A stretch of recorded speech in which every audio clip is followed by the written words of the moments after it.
Olá, gente, tudo bem com você? Hoje vamos falar sobre um tema muito interessante, um tema que eu tenho certeza que Deus vai trazer aqui para libertar muitas pessoas desse vício maldito da pornografia que tem escravizado tantas pessoas, destruído tantos casamentos por aí, né? Os demônios por trás da pornografia, gente, isso é também um problema espiritual e eu quero compartilhar com você nesse vídeo. Roda a vinheta e vamos para o vídeo, que esse conteúdo está imperdível. E antes disso, não deixe de se inscrever também aqui no nosso canal e compartilhar esse conteúdo com o máximo de pessoas possíveis. Vamos para o vídeo.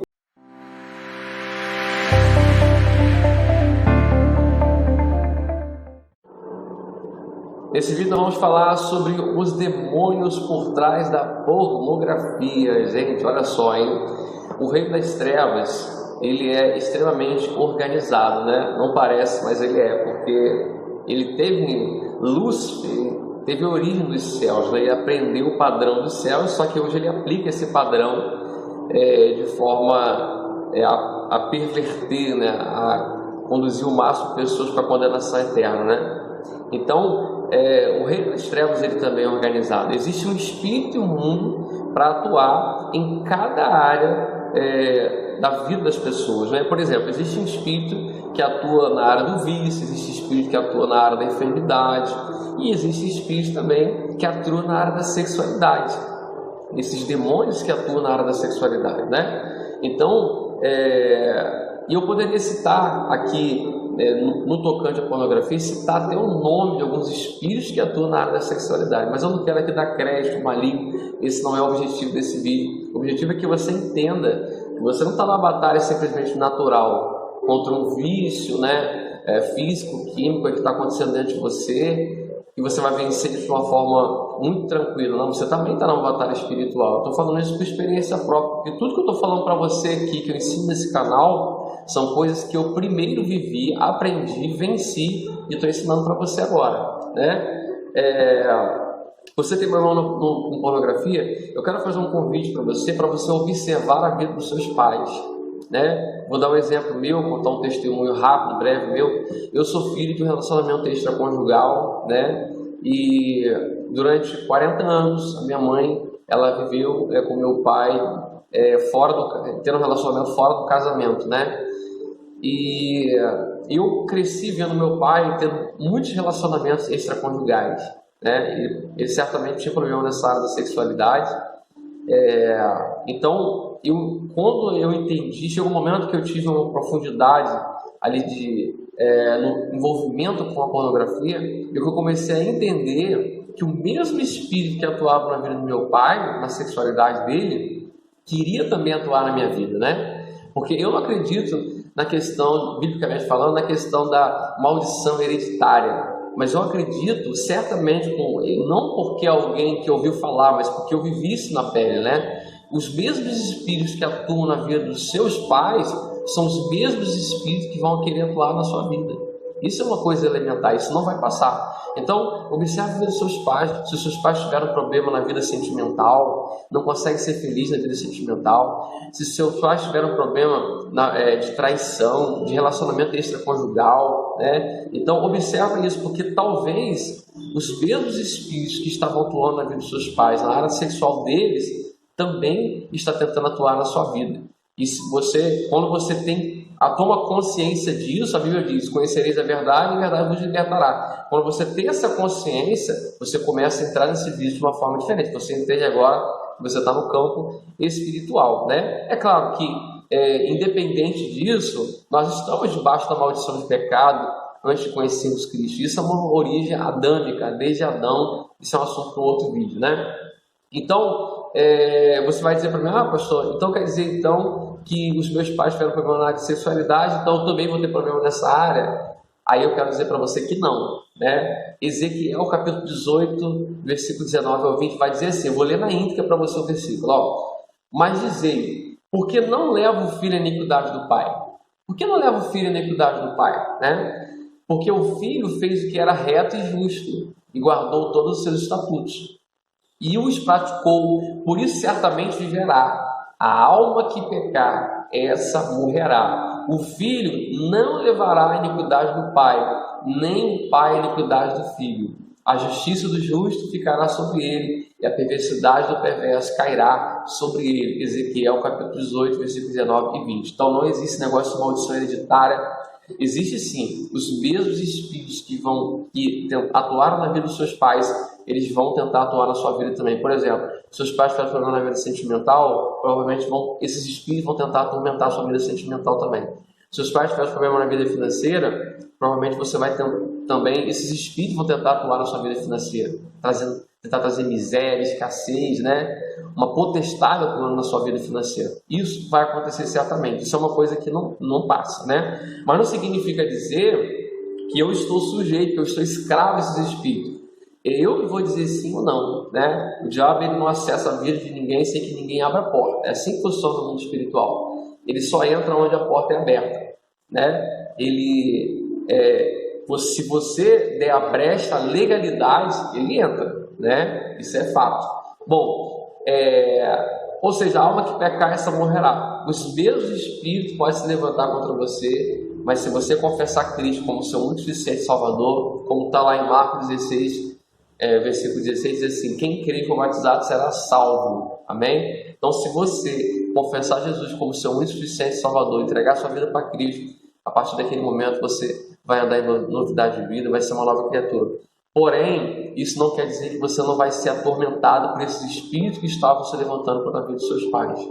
Não se engane com isso. 1 Pedro capítulo 5, versículo 8. O diabo, o inimigo de vocês, anda ao redor como um leão rugindo, procurando a quem possa tragar. Então o diabo não vai se afastar de você porque você, ou melhor, ele não vai deixar de se atormentar, de se levantar contra você porque você aceitou a Cristo. Você não está mais, como é que pode dizer assim, debaixo da condenação do pecado, debaixo do jugo de Satanás, sendo escravo dele, sendo guiado por ele. Não, você agora está debaixo da luz, né? Debaixo da bênção da salvação. Os seus pecados foram perdoados, você agora está em novidade de vida. O diabo não tem mais autoridade sobre você, mas isso não significa dizer que ele vai deixar de se levantar contra você. Uma coisa não tem nada a ver com a outra, é totalmente diferente, né?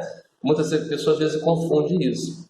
Ah, não, porque agora eu sou cristão, então agora eu estou em Cristo Jesus, os espíritos não vão me atormentar. Isso é um engano. Eles vão continuar te atormentando. Eu te provei na Bíblia, está aqui, ó. É só ler 1 Pedro capítulo 5, versículo 8. Ele está em nosso derredor buscando quem possa tragar. Esse versículo não é só para quem é não crente, não, é para crente também, né? Então fuja. E eu quero citar aqui alguns versículos para vocês que falam sobre o pecado da sexualidade.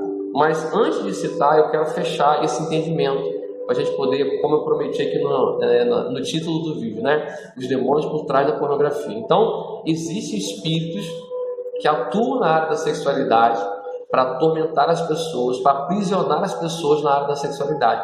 E muitas vezes esses demônios estão ligados, eles estão ali atuando na família, atuavam na vida do avô. Eu vou dar um exemplo para você. Por exemplo, eu tive problema com alcoolismo, né? O meu avô teve problema com alcoolismo, né? O meu pai teve problema com alcoolismo e eu também tive problema com alcoolismo, né? Então o mesmo espírito tentava atuar na vida do meu avô, do meu pai, tentou atuar na minha vida também. Só que Cristo acessou a minha vida, né? E eu encontrei libertação. Já fazem 14 anos que eu não coloco essa maldita de bebida alcoólica na minha boca. Eu fui livre desse vício maldito, né?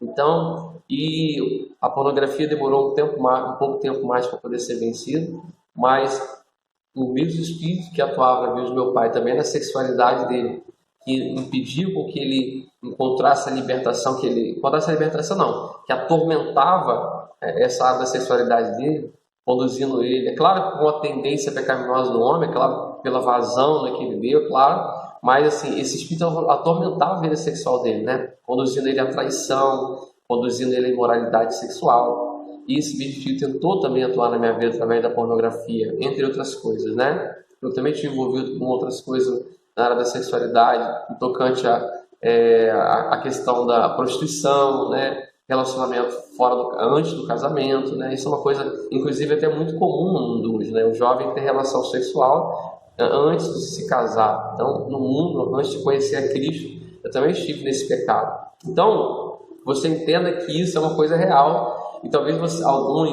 os haters aí sempre tenham abençoado Jesus, né? Vão dizer, pastor, você está falando uma heresia. Não é heresia, isso tem prova. Está aqui, está na Bíblia, está na palavra do Senhor. Eu te provei isso. E não mais do que isso, eu provei isso na minha vida, né? Eu vivi isso, essa experiência, né? Então, e para poder a gente fechar esse vídeo, para não ficar muito longo também, eu quero citar alguns versículos para você ficar atento a respeito do que a Bíblia fala sobre a sexualidade. 1 Coríntios, capítulo 6, versículo 18, diz assim, ó: fuja da imoralidade sexual. Todos os outros pecados que alguém comete fora do corpo os comete, mas quem peca sexualmente peca contra o seu próprio corpo, né? Então, quando você comete um pecado que não é de ordem sexual, esse pecado ele acontece fora do seu corpo. Mas quando você comete esse pecado na sexualidade, esse pecado ele acontece dentro do templo do Espírito Santo, dentro do seu corpo, né? Então o peso disso ele é muito maior. Quando você tem um relacionamento ali de prostituição, né, está na fornicação, você está cometendo um pecado contra o templo do Espírito Santo, contra o seu corpo, né? Então isso é muito forte no mundo espiritual. Por isso que o diabo ele conduz muitas pessoas ao pecado da sexualidade, né? É claro que um abismo chama o outro. Às vezes o cara está ali envolvido no alcoolismo, nas drogas, e entra também no pecado da sexualidade, né?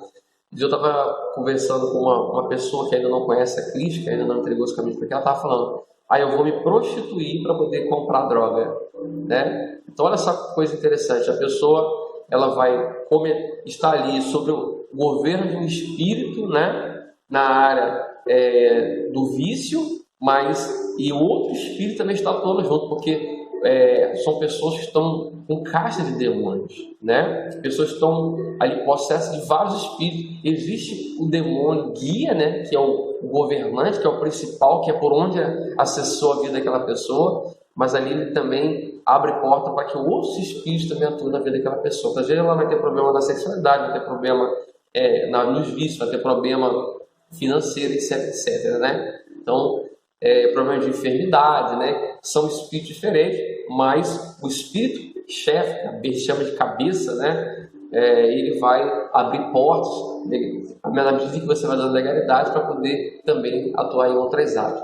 Gálatas capítulo 5, versículo 19 diz assim, ó: ora, as obras da carne são manifestas: imoralidade sexual, impureza e libertinagem, né? Então, isso é uma obra da carne. O pecado da pornografia é uma obra da carne, um pecado grave. Você precisa se atentar para isso, porque senão isso vai destruir o seu casamento, o seu ministério, a sua vida com Deus. Isso é uma coisa muito séria. E o primeiro passo é você tomar consciência da quão grave esse pecado da pornografia é. Mas eu digo, Mateus capítulo 5, versículo 28 diz assim, ó: mas eu digo, qualquer que olhar para uma mulher e desejá-la, já cometeu adultério com ela no seu coração. Algumas pessoas vão perguntar assim: pastor, mas a pornografia ela é um pecado de adultério? Sim, porque Jesus disse que se eu olhar para uma mulher e desejá-la no meu coração, eu estou cometendo pecado. Eu li na Bíblia aqui agora para você, né? Então você, quando está olhando para aquela mulher lá no vídeo de pornografia, você não está desejando ter relação com ela, não. Você não está desejando ela no seu coração, não. Onde você está lá naquela cena, porque se você... é impossível, né? Então, quando você está olhando, você também está cometendo pecado de adultério.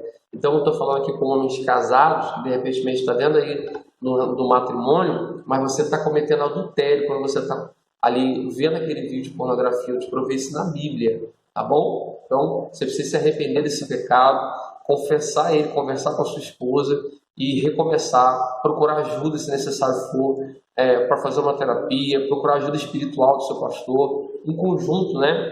Porque não adianta a gente tratar só o emocional se a gente não tratar também o espiritual. Eu te provei aqui nesse vídeo que a pornografia também ela tem uma origem também espiritual. Existem demônios que atuam na área da sexualidade na vida das pessoas, tá bom? Eu espero que esse vídeo tenha sido de alguma forma proveitoso para você. Nós, no Instituto Restaurando Gerações, trabalhamos na área de libertação e paternidade, principalmente falando sobre pornografia, sobre vício do alcoolismo, sobre paternidade.